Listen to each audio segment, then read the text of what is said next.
सुप्रभात। प्रसूते सद्बुद्धिम, यह हमारी आज की आध्यात्मिक चर्चा का विषय। प्रसूते सद्बुद्धिम। सत्संग में एक ही व्यापार चलता है, भगवान की बात, उसी को कहना, सुनना, समझना, विचार करना, चिंतन करना। भगवान जिस पर कृपा करते हैं उसको सत्संग देते हैं। सत्संग दे दिया तो समझो कि भगवान के खजाने की बढ़िया चीज़ मिल गई। जो भगवान के प्यारे होते हैं वह भगवान के भीतर रहते हैं।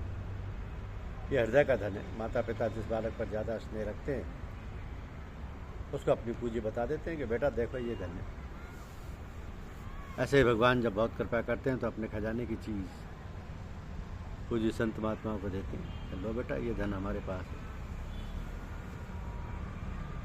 अब सत्संग मिल जाए तो समझना चाहिए कि हमारा उद्धार करने की भगवान के मन में विशेषता से आ गई। नहीं तो सत्संग क्यों दिए? हम तो ऐसे ही जन्मते मरते रहते। ये अड़ंगा क्यों लगाया? तो ये कल्याण करने के लिए लगाया। जिसे सत्संग मिल गया तो उसे ये भी समझना चाहिए कि भगवान ने उसे निमंत्रण दे दिया कि आ जा, ठाकुर जी बुलाते हैं। अपने तो प्रेम से सत्संग करो, भजन स्मरण करो, जप करो। सत्संग करने में सब स्वतंत्र है। सत्य परमात्मा सब जगह मौजूद है। वो परमात्मा मेरा है और मैं उसका हूँ ऐसा मानकर सत्संग करे तो वो निहाल हो जाए। सत्संग कल्पद्रुम है। सत्संग अनंत जन्मों के पापों को नष्ट भ्रष्ट कर देता है। तो जहाँ सत्य की तरफ गया क्या सत्य नष्ट हुआ? असत्य तो बेचारा नष्ट ही होता है, जीवित रहता ही नहीं। उसने पकड़ लिया असत्य को। इसने पकड़ लिया असत्य को। अगर ये सत्य की तरफ जाएगा तो असत्य तो खत्म हो गई। सत्संग अज्ञान रूपी अंधकार को दूर कर देता है।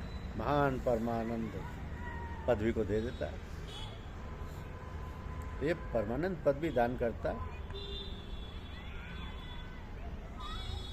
कितनी विलक्षण बात है। सत्संग क्या नहीं करता? सत्संग सब कुछ करता है। प्रसूते सद्बुद्धिम।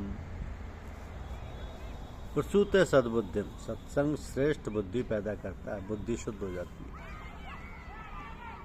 गोस्वामी जी महाराज लिखते हैं कि मज्जन फल पोखिय तत्काला, काक होय पिक बकौ मराला। साधु समाज रूपी प्रयाग में डुबकी लगाने से तत्काल फल मिलता है। कौवा कोयल बन जाता है, बगला हंस बन जाता है। अर्थात सत्संग करने से रंग नहीं बदलता, ढंग बदल जाता है।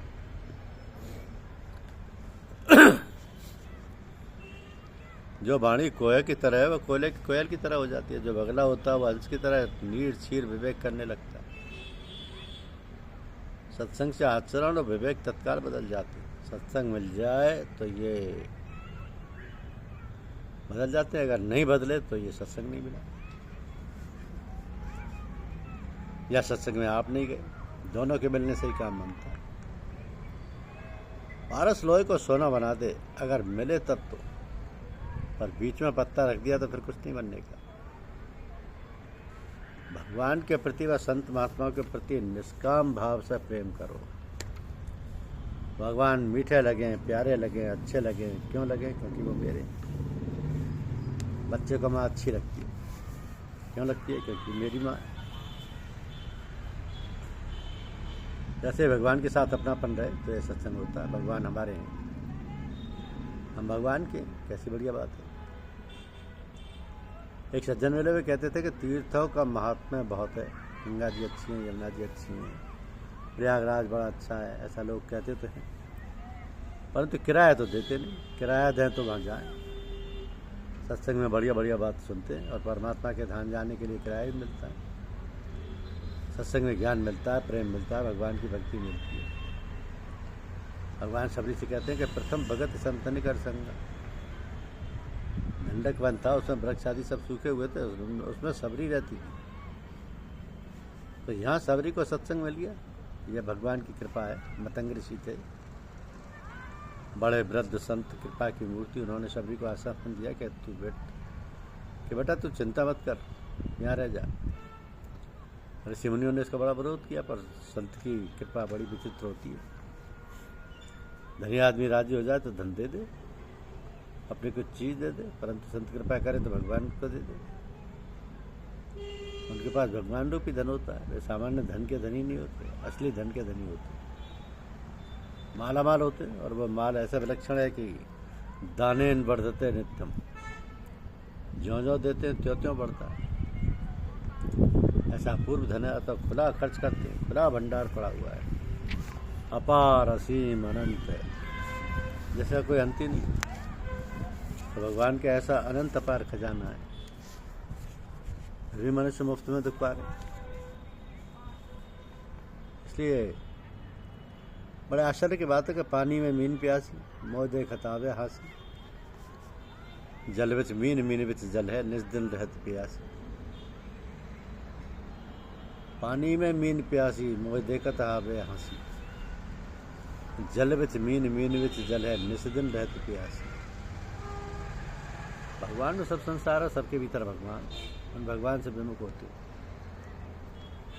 सन्मुख होए जीव मोह जब ही, तो संत महात्मा जीव को परमात्मा के सम्मुख कर देते हैं। अरे भाई, परमात्मा तो सम्मुख है ही, हमारा प्यारा माता पिता भाई बंधु कुटुंबी संबंधी ये सब तरह से अपना है। वे प्रभु हमारे हैं। संत ऐसी बात बता दें और हम ये बात सुनकर पकड़ लें तो बड़ा भारी लाभ होता है। सब हम पकड़े और किसी संत महात्मा के कहने से हृदय से पकड़ें तो उसमें बड़ा अंतर होता है। तो संत महात्मा जो कहते हैं उनके वचनों का आदर करो। जमानत भी ली जाती है तो इज्जतदार आदमी, हर एक की जमानत नहीं होती।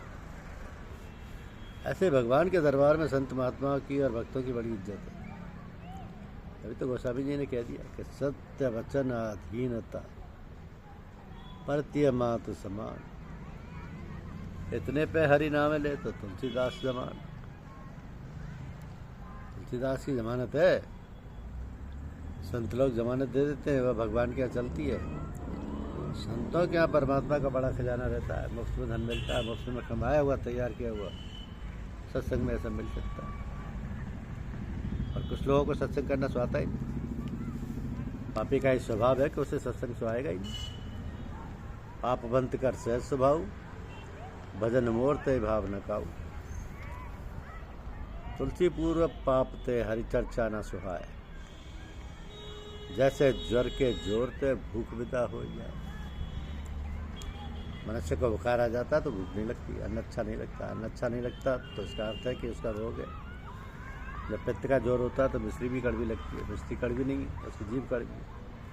इस तरह जैसे भगवान की चर्चा सुहाती नहीं तो उसका कारण है कि उससे कोई बड़ा रोग हो गया। कथा में रुचि नहीं होती तो स्पष्ट है कि अंतःकरण बहुत मैला है, मामूली मैला नहीं, ज़्यादा मात्रा में मैला। और ज़्यादा मैला होने पर उसको सत्संग दूर नहीं कर सकता। सत्संग सब मैलों को दूर कर सकता है, पर मनुष्य पास में ही नहीं आता। बुखार का जोर होने से अन्न अच्छा नहीं लगता। सत्संग में ऐसे लोग आए हैं जो रुचि नहीं रखते, पर किसी के कहने से आए तो फिर विशेषता से आने लगे। सत्संग तो प्रतिदिन करने की चीज़ है। पद सरोज अन पाए नहीं भगति और सदा सत्संग। पद सरोज अन पाए नहीं भगति और सदा सत्संग। जिसको संत है, संत समागम दुर्लभ भाई। धन्यवाद। यूट्यूब चैनल को लाइक और सब्सक्राइब अवश्य कीजिए। शुक्रिया।